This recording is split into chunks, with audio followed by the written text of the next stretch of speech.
People are using injectable medications to try and lose weight. Here to talk about that is Dr. Todd Ellerin, Acting Chief of Medicine at SellSure Health. Good to see you, Doctor. Hey, Dr. T, it's great to see you. So if I butcher the names, help me here, but the three most common brand names are Ozempic, Wegovy, and Mounjaro, but they aren't actually meant for weight loss. They're meant to treat diabetes. So how are people who aren't diabetic getting it?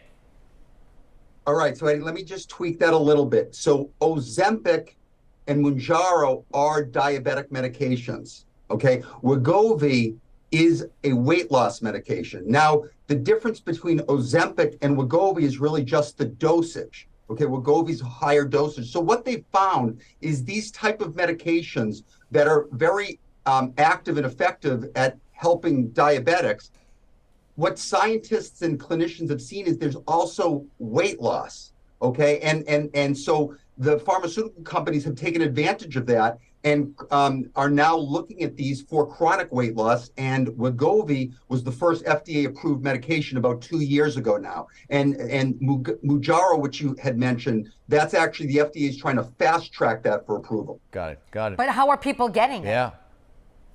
Well, remember, if you're using Wegovy, that's been approved for patients who are obese. That means a BMI, a body mass index of 30 or more, or those who are overweight, but also have additional risk factors like high blood pressure and diabetes. So you can get it through insurance. Of course, some people, some clinicians are prescribing it what we call off-label. So it may not be for a diabetic. And that's when we have to really just be careful, because we want to make sure that these medications are there for the diabetics, and we want to make sure the medications are there for the obese patients. So if you just want to lose a few pounds, this is not the right medication, because then that hurts the equity piece, right? Because some of the people that are the most obese are also the poorest, don't have access to gyms, don't necessarily have access to that healthy food. So these are supposed to be used in conjunction. So the medications, Dr. T, work by suppressing a person's appetite, right? Making them feel full. Just a basic question. Is that a safe way to lose weight? Yeah, it's a fair observation. I will say in general, I'll say yes. Now, remember a few things. Weight loss of about 5 to 10% of total weight can greatly reduce your risk of diabetes if you're pre-diabetic. It can reduce your blood pressure. It can reduce your risk of cardiovascular disease. So these are really important. But it's true that, you want to make sure that you're getting this to the right person. And there also can be side effects as well. And I think, and we'll talk about that. Well, let's talk about that. Yeah. What kind of side effects?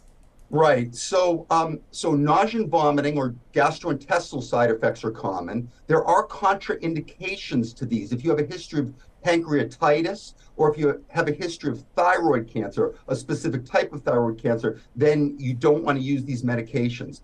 I think overall, what I want to emphasize, this is one adjunct to weight loss. Weight loss includes healthy food is the most important. Physical activity is important. Behavior modification as well. This is used in conjunction. And remember, once you start these injections, and these are injections, that's another side effect you could say, is injection site reactions. But once you start it, you can lose up to a certain amount of weight. Once you've achieved that maximal amount, then you plateau. It doesn't mean it stopped working. It just means you're not going to lose any more weight. But remember, people who stop these medications, you gain about 2/3 of the weight you lost back at about 1 year. So it's like anything else.